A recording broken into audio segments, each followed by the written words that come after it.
Well, we have 3 papers to think about. One delivered by, I think in the cricketing world might be called the Sub. The Sub, in loco. In loco parentis as well, or in loco sub, yes.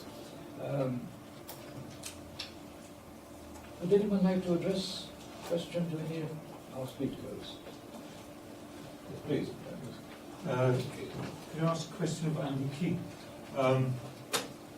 Might it not be said that your approach gets things the wrong way around?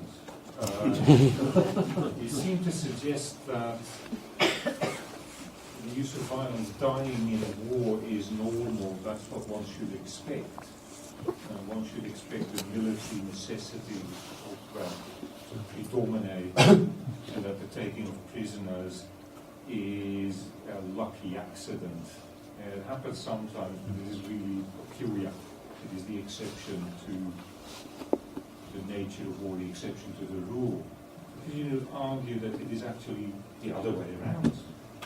That the dying is the exception, and the taking of prisoners, or the doing other things, it's not simply the taking of prisoners, doing other things, that is the expected norm which they drive at. And if you look at all the quotations which you presented, they could easily be, I would say, more naturally be interpreted that way. They seem to suggest also that they regard war to the death, guerre mortelle, as the exception. It is for special circumstances. And that one of the things which maybe you want to push further is the categorization of war. And it brings me to the second paper as well. I don't know whether I can ask you I probably won't answer, but I know people that will. But it seems that there is some reference in the paper to the unfurling of the banners, yes. Which those are the sort of things which one might take as a key to something happening as to what is intended behaviour and what is expected behaviour in return, which does provide a framework for the operations, which should be paid attention to. And pushing my own thing is that there was no mention at all of the challenges to battle that occur in the Black Princess campaigns, which I think, again, are another indicator of what is expected to happen, what they're aiming at, which should be paid attention to. The final paper, you're sketching a situation in the far fringes of the colonies where people operate very independently,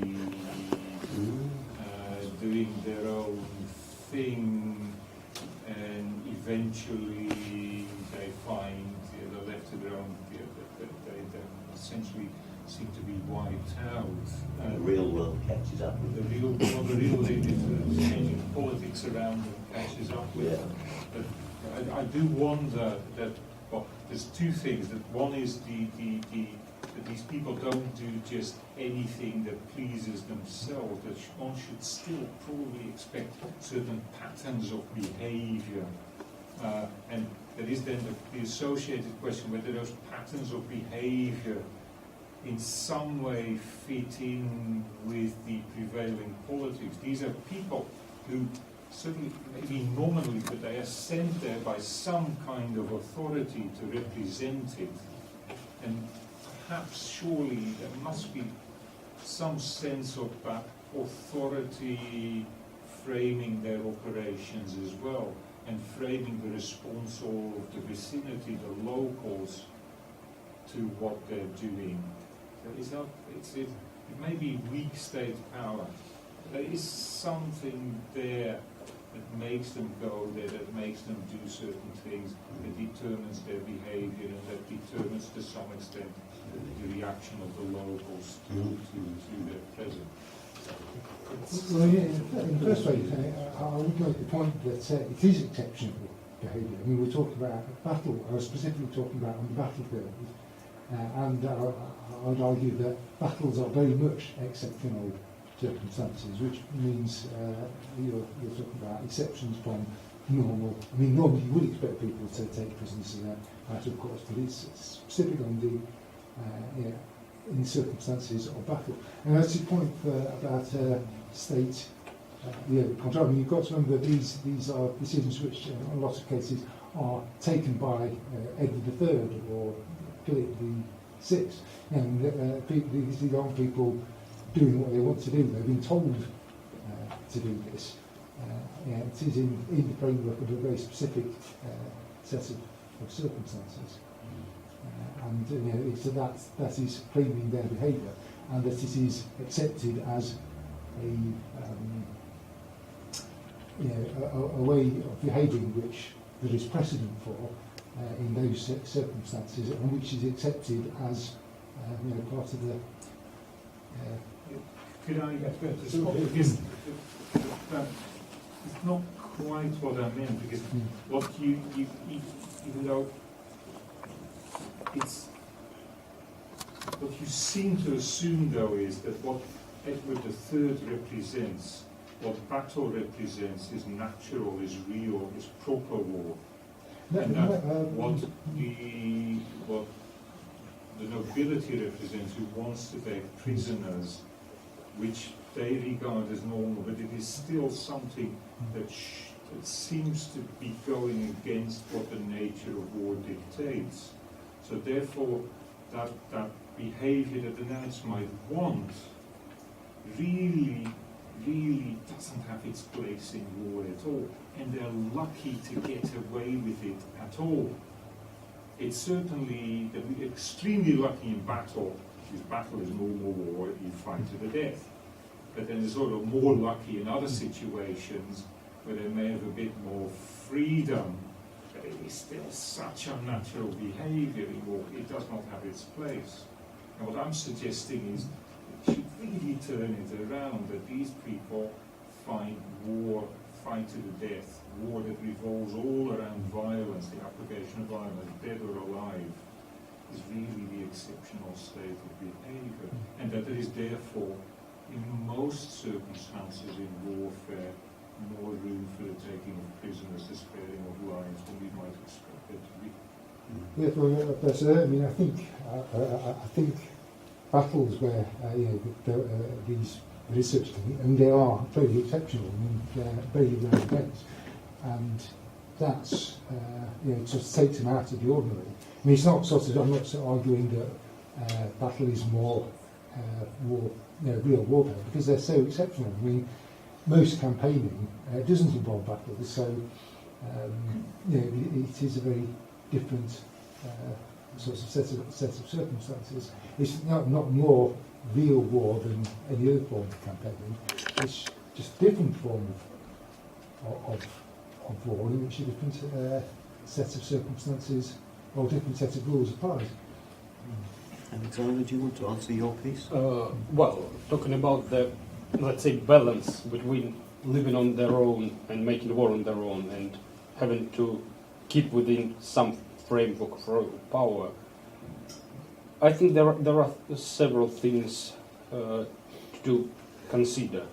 One of them is the degree of the chaos and the civil war in France at the period.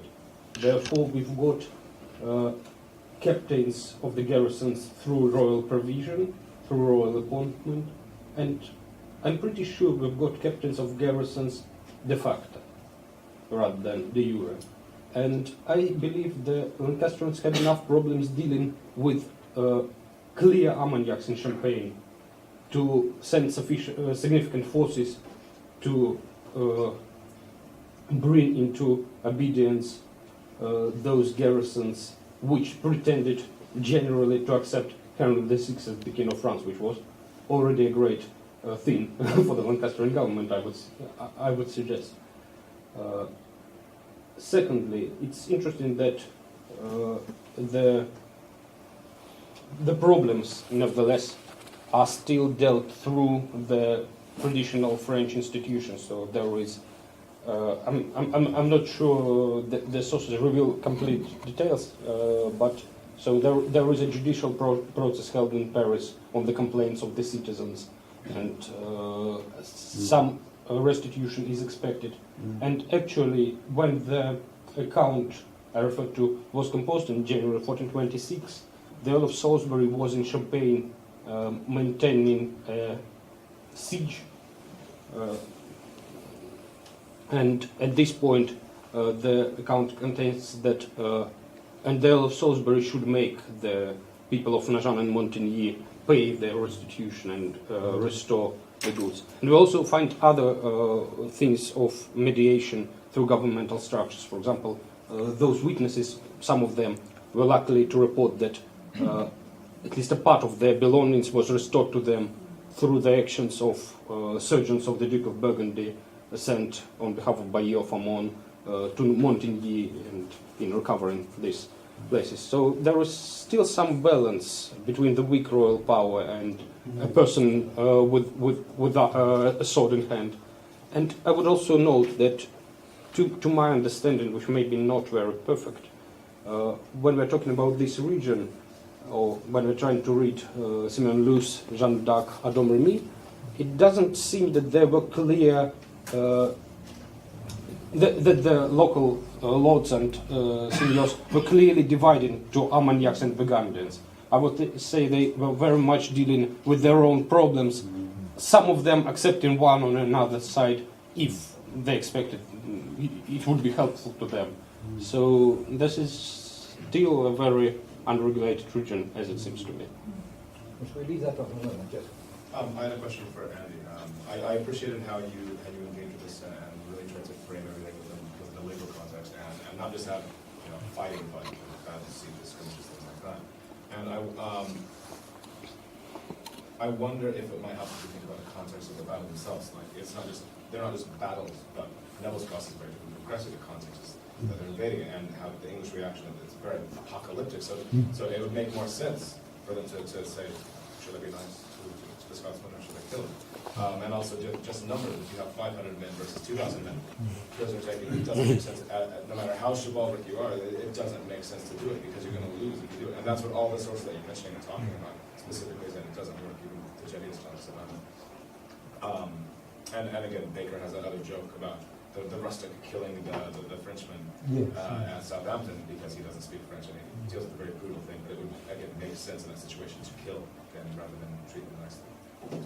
Yes, I mean, I totally take your point. It's one of the problems of trying to telescope it into a 25-minute paper. You don't have enough time to deal with. But I mean, it is very much dependent on the individual circumstances of individual battles, and if Poisson's original account of the Battle of Agincourt, it can be very contingent on circumstances within the battle, depending on how things are going. So I mean, I do entirely take the point.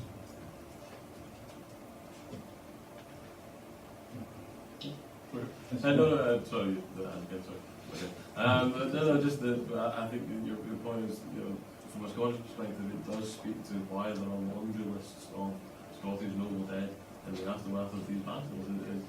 Although I think it also speaks to the point as well about fight or flight. I think the Scottish nobles are probably less able to escape the battlefield than some of the other members of the Scottish army, and thus they're the ones who are left behind. But one of the examples, I can't remember if it's Halden or Neville's Cross, but there's the other fight. And it says that the other fight is able to surrender, but only after 200 men are killed under his banner. So essentially the English have fought their way through his retinue, his entourage, and slaughtered a lot of them. And it's only once they've gone through that, a lot of the fights and that go, and they do take a prisoner, but only after that. And I think we're back to the difficulty of taking prisoners in a large set-piece battle situation. How the hell do you do it when there's two big chunks of men knocking 10 bells at each other?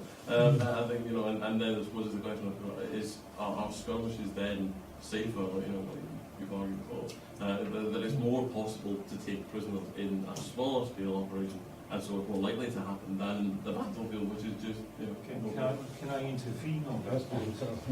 Just a few minutes. Because I don't want to take time away from anybody else. No, you go ahead. But that all depends on how you determine or visualize what war is about. If you determine it to be about fighting, and if you determine that fighting is about inflicting death upon an opponent, then what you say makes sense. If it is, however, the case that people visualize, imagine war, fight war in a way that is not aimed at killing your opponent, then the possibility of taking prisoners becomes much more feasible. Then it's such a modern idea that if you go to war, the objective must be to kill your opponent. That's what you're trained for. Your weapons are designed for that.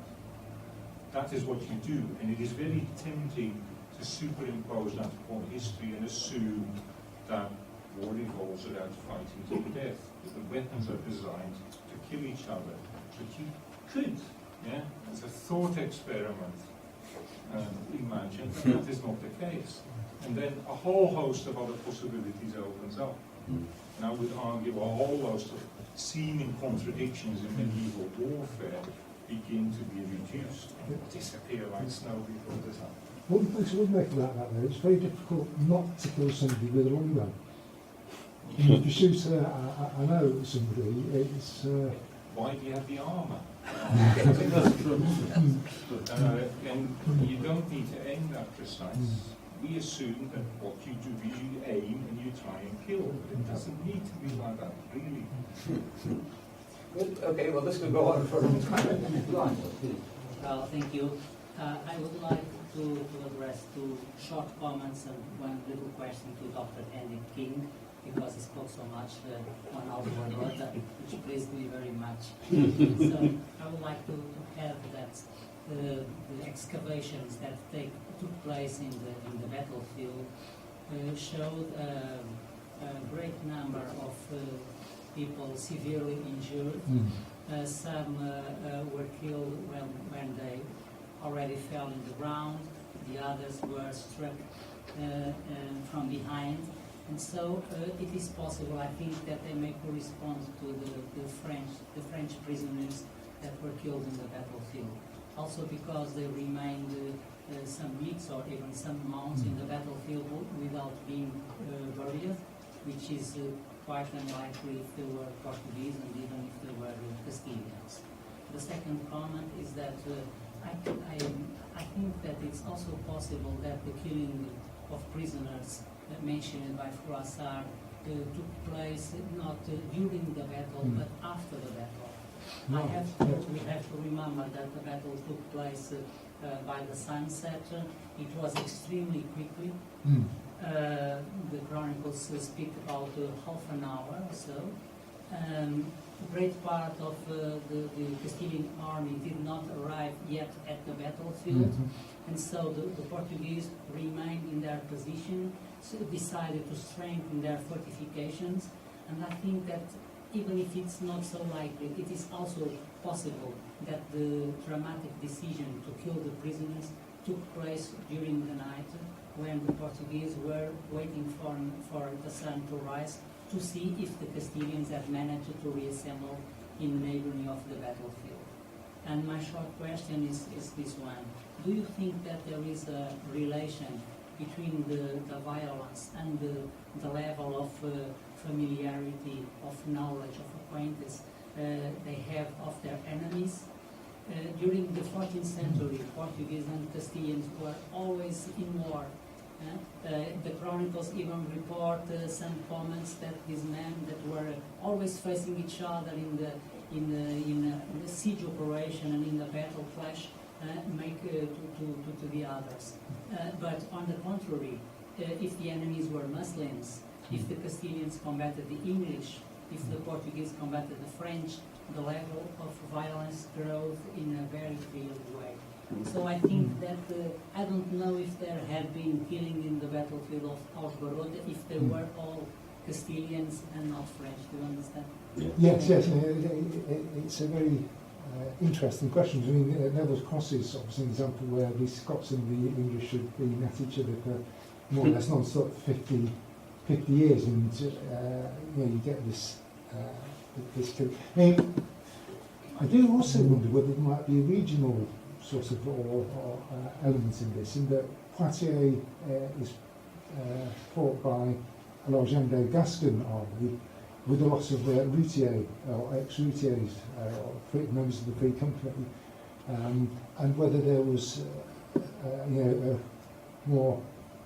a greater tendency to take prisoners in some areas than in others.